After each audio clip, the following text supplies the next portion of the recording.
বন্ধুরা, welcome back to my channel Laboni's cook and ব্লগে সকলকে স্বাগত জানিয়ে আজকে আর একটা নতুন ভিডিওর সঙ্গে। তো চলো ভিডিওটা শুরু করা যাক। আজকে তোমাদের সাথে আমরা মিরিক যাওয়ার ভিডিও শেয়ার করব।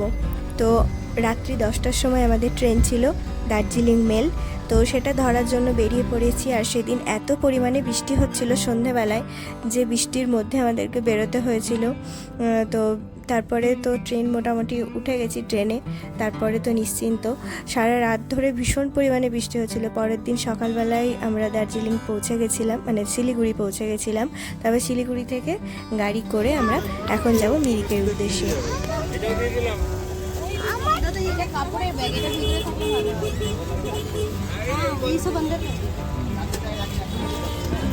আগে থেকে আমাদের দুটি গাড়ি বলা ছিল, সেই গাড়িগুলোতে এখন আমাদের লাগেজগুলোকে ওঠানো হচ্ছে। তারপর আমরা এই গাড়ি দুটি করেই যাব মিরিক পর্যন্ত। হ্যাঁ হ্যাঁ, এই বোতলটা এটা কি থাকবে না? হ্যাঁ, ওখানে থাক। হ্যাঁ থাক। আর ছোট দিকটা ছিল ওই গাড়ি। আচ্ছা, এই তো সামনে এটা ছোট ট্রলি আছে, একটা যদি একটা ছোট আছে। ব্যাগটা ব্যাগগুলো রেখে দে, ব্যাগগুলো ওই ছোটটাই রাখতে বল। হ্যাঁ, গাড়িতে উঠে গেছি, একটা গাড়িতে ছেলেরা এবং একটা গাড়িতে মেয়েরা। তো ভীষণ মজা করতে করতে আমরা মিরিক পর্যন্ত গেছিলাম। দুদিকে এত সুন্দর চায়ের বাগান আর আঁকাবাঁকা রাস্তা যে মনটা ওখানেই জুড়িয়ে যাচ্ছিল। এই যে পাহাড়ে যাওয়ার একটা ভালোবাসা যেখান থেকে জন্মায়, সেটা হলো এই পাহাড়ের আঁকাবাঁকা রাস্তা, গাড়ি, আর দুদিকে যখন কখনো একবার এদিকে ভিউ আসছে, কখনো একবার ওদিকে ভিউ আসছে, এটাই যেন ভীষণ আনন্দ লাগে। এখনও পর্যন্ত আমরা প্রায় সমতল এলাকাতেই রয়েছি, কিন্তু এদিকটায় চায়ের বাগান আছে। তো দুই দিকেই চায়ের বাগান দেখা যায়, দেখতে পাওয়া যাচ্ছে ওই দূরে পাহাড়। তারপর থেকে মোটামুটি পাহাড়টা শুরু হবে। তো এখনও আমরা প্রায় সমতল জায়গাতেই আছি। আমরা যেহেতু সকাল 9টার সময় ট্রেন থেকে নেমে গাড়ি করে কিছু দূর আসার পরে রাস্তায় একটি জায়গায় মানে ড্রাইভার দাদারা দাঁড় করিয়েছিল গাড়ি, এবং সেখানে আমরা ব্রেকফাস্ট করেছিলাম।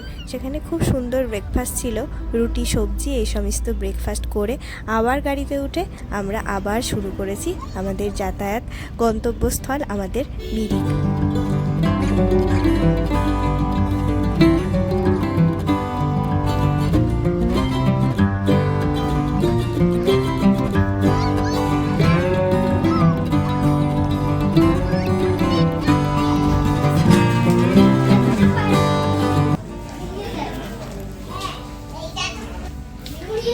আমরা হোটেলে পৌঁছে গেছি, এখন ওয়েট করছি।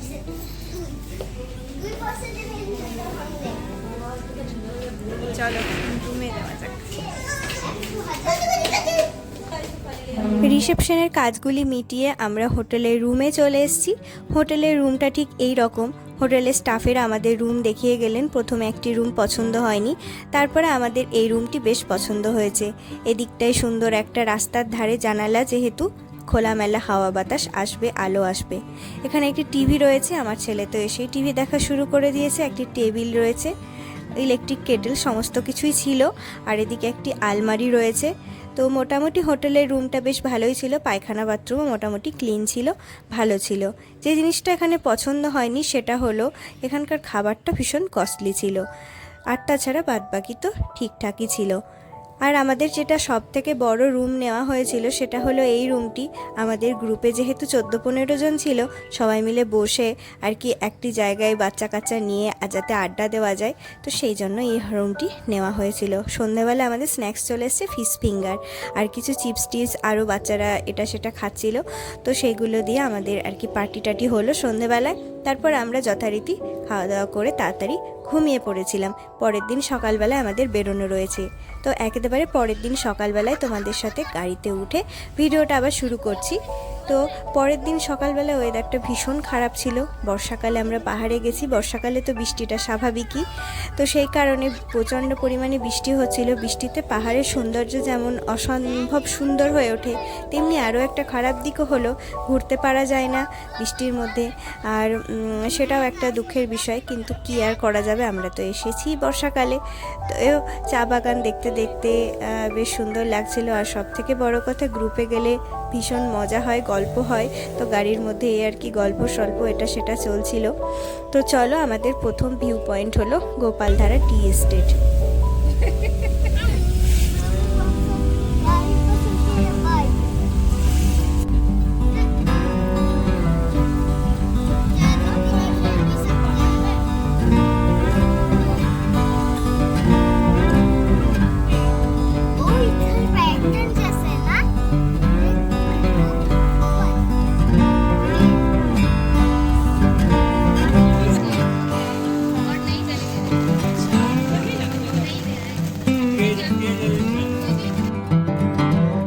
তো এখানে অনেক অনেক চা বাগান রয়েছে, টি এস্টেট রয়েছে প্রচুর প্রচুর, এক একটা চা কোম্পানি হয়তো এগুলো, আমি ঠিক জানি না, তবে আমার এটা ধারণা টি এস্টেট বলে লেখা রয়েছিল। তো নতুন যেহেতু এখন পাতা গজাচ্ছে, সেই কারণে নাকি এখানকার একজন বললেন যে বেশি দূর আর কি যাওয়া যাবে না, কেউ যদি পাতা ছিঁড়ে নেয়, তো সেই কারণে। তো আমরা তো পাতা ছিঁড়বো না, আমরা বাস ফটো টটো তুলবো, ঘুরবো, দেখবো আর তারপরে চলে আসবো। তো গোপালধারা টি এস্টেটে ঘোরা হয়ে গেছে, বৃষ্টিটা পড়ছিল, খুব একটা জোরে পড়ছিল না, তবে পড়ছিল। তারপরে আমরা চলে এসেছি নেপাল এবং ভারতের বর্ডারে, যেখানে আমাদের পারমিট করাতে হচ্ছিল। তো এখানে পারমিট করার জন্য আমি নেমেছিলাম। আমরা নেপালের ওদিকে যাচ্ছি, আর এখানে পারমিশন করাতে হচ্ছে নেপালে যাওয়ার জন্য। তো এখানে লেখা আছে ওয়েলকাম টু নেপাল। अच्छा तो है पर भाषा अलग है। नहीं आगे नहीं अभी मत कोने में हो आगे इंडिया आगे नेपाल पूरा नेपाल।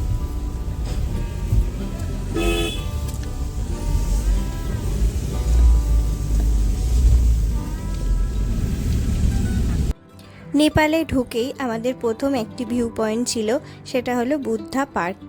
তো এখানে রয়েছে চা বাগান চারিদিকে, একই মানে ভারতের মতো ওরকমই, শুধু ভারত আর নেপালের যে বর্ডার সেটাই আর কি। তো জায়গাটা ভীষণ সুন্দর ছিল, তবে ভীষণ জোরে হাওয়া দিচ্ছিল।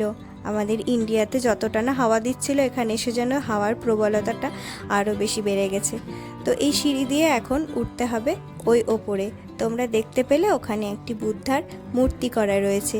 তো চলো এখন ওপরে যাওয়া যাক।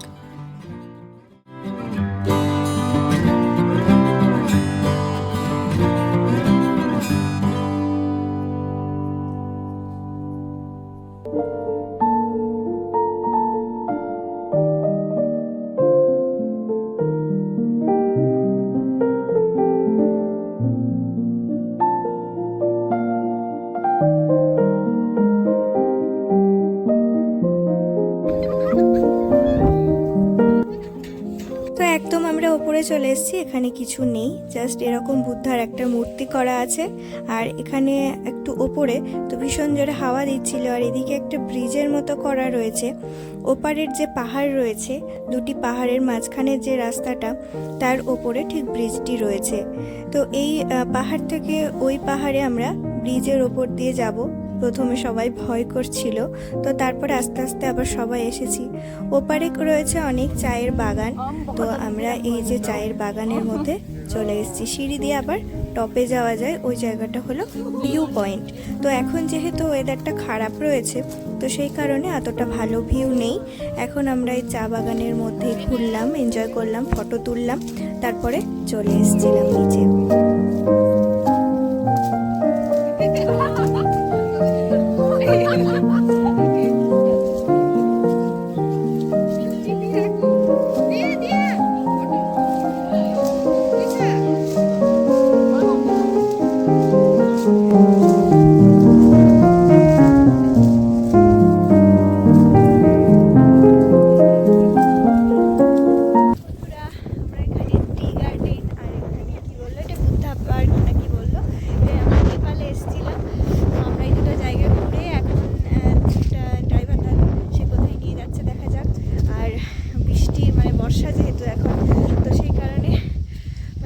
মাঝে মধ্যে ঠান্ডা হাওয়া আর বর্ষার চলে আসছে, মানে বৃষ্টির হালকা আসছে, খুব একটা জোরে পড়ছে না, তবে বেশ ভালোই লাগছে।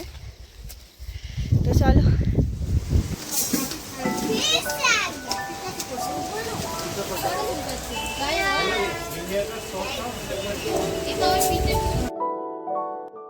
আমাদের যে জায়গাটিতে আজকে আসার কথা ছিল এটা হলো নেপালের কন্যাম বলে একটা জায়গা। তো সেইখানে আমাদের আসার লাস্ট পর্যন্ত আসার কথা ছিল। সেখানে আমরা এসেও ছিলাম, এখন বাজে দুপুর 2টো। তো ঠিক সেই সময়ে এত মুষলধারে বৃষ্টি পড়তে শুরু করেছে যে আমাদের কোনো উপায়ই ছিল না বাইরে দাঁড়ানো। শুধু মুষলধারে বৃষ্টি নয়, তার সাথে প্রবল জোরে হাওয়া। তো সেই কারণে আমরা একটি দোকানে ঢুকতে বাধ্য হয়েছি। আর দোকানে ঢুকে কি খাবো কি করব সেটাই সবাই দেখছিলাম। তো অবশেষে মোমো নেওয়া হয়েছে। তো সবাই চিকেন মোমো খাচ্ছে, এখনও ভেজ মোমো আসতে দেরি রয়েছে। আমি ভেজ খাবো। আর তার সাথে হলো তোমার চা, গরম গরম বিস্কিট ছিল। আর অনেকে ট্রাই করেছিল এখানে নেপালের নাকি বিয়ার। তো তোমরা আসলে কিন্তু ট্রাই করতে পারো, আমরাও ট্রাই করেছিলাম।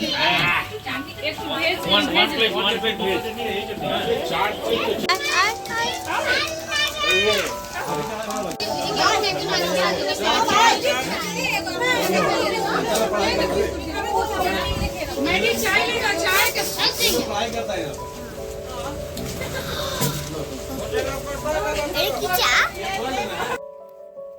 তো কন্যামে তো বৃষ্টিটা থেমে গেছিলো, তারপরে ভীষণ জোরে হাওয়া বইছিল। তখন বৃষ্টি এতটাও পড়ছিল না, কিন্তু এত জোরে হাওয়া বইছিল যে আমাদের ছাতাই উল্টে যাচ্ছিল। তো সেই কারণে আমরা সবাই চলে আসতে বাধ্য হলাম। সবাই তাড়াতাড়ি করে গাড়ির মধ্যে ঢুকেছিলাম ভীষণ জোরে হাওয়া বওয়ার কারণে।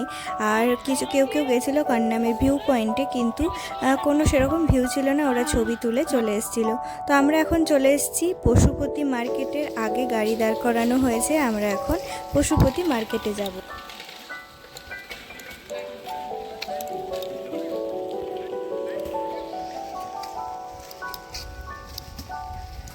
তো এখান থেকে আমরা সেরকমভাবে কোনো জিনিস কিনিনি। একজন কিছু জ্যাকেট দেখছিলাম, আমি টুপি দেখছিলাম, কিন্তু সেগুলো ঠিক মনের মতন পাওয়া গেল না। এবং তারপরে ছাতা দেখলাম, ছাতাগুলো মোটামুটি এখানে কম রেঞ্জের মধ্যে ছিল। অনেকগুলো ছাতা নেওয়া হয়েছিল, অনেকেই নিয়েছিল। আর তাছাড়া নেওয়া হয়েছিল কাপ, এখানকার যে কাপগুলো হয় ঢাকনা দেওয়া ওপরে, তো ওগুলো নেওয়া হয়েছিল। তো তোমাদের আমি পরে দেখাবো কাপগুলো আমিও কিনেছিলাম। তো এই স্পটটি আমাদের লাস্ট ছিল। এরপরে আমরা এখন হোটেলের রুমে যাব, কারণ সবাই আধভেজা অবস্থায়। তো সবসময় তো ছাতা নিয়ে ঘোরা হচ্ছে না, ছবি তোলা সব কিছুর জন্য আর কি আধভেজা হয়ে গেছি। তো এখন হোটেলের রুমে যাব। হোটেলে চলে এসেছি। হোটেলে চলে আসার পর এই যে তোমরা দেখতে পাচ্ছ মোমো, কারণ ভীষণ খিদে পেয়েছিল। রাস্তায় সেভাবে কিছু খাওয়া হয়নি, সেই সকালবেলায় ব্রেকফাস্ট করে বেরিয়েছিলাম। তারপরে এখন সন্ধে হয়ে গেছে, তারপরে এসে অনেকক্ষণ রেস্ট নিয়েছিলাম, কারণ ভীষণ টায়ার্ড হয়ে গেছিলাম, বৃষ্টিতে ভিজে গেছিলাম।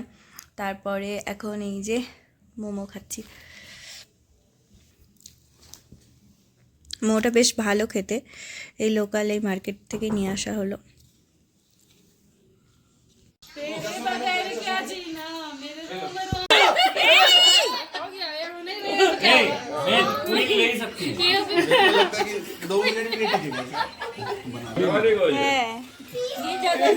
হ্যাঁ, 2 মিনিটও থাকবে না মনে হয়। দেখো লঙ্কা আছে নাকি বেশি?